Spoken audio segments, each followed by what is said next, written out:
Tere tulemast! Vaatame, mida toob märtsikuu jääradele.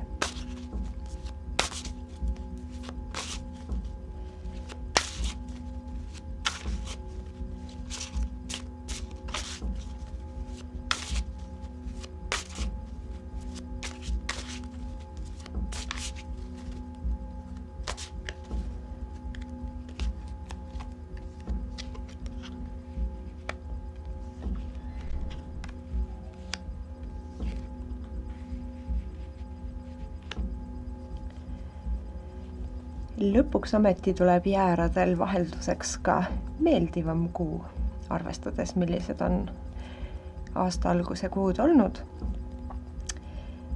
Pere keskel veetmise aeg saab olema täisväärtuslik, samamoodi kui jääral on plaanis puhata veel kevadel, siis praegu märtsis oleks õige aeg seda teha.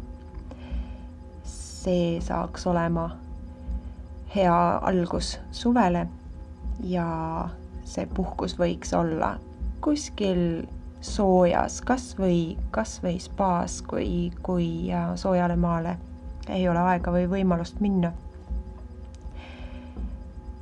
Tõenäoliselt võib mõnel jääral tulla ka pere lisauudiseid, ehk siis keegi lähisugulastest võib teatada nii-öelda beebiuudiseid.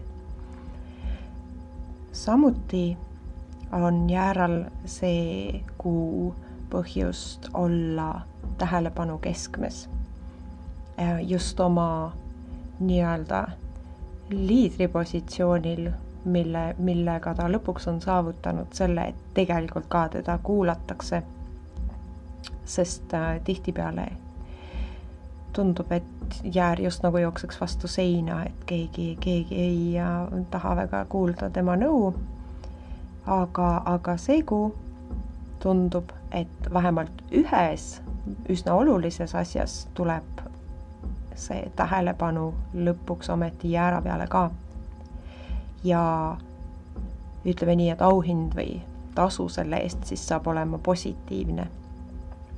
Et siis mitte unustada seda, et loorberitele puhkama jääda ja arvata, et see ongi nüüd kõik, vaid siit ongi nüüd hea koht, kuidas saab edasi minna.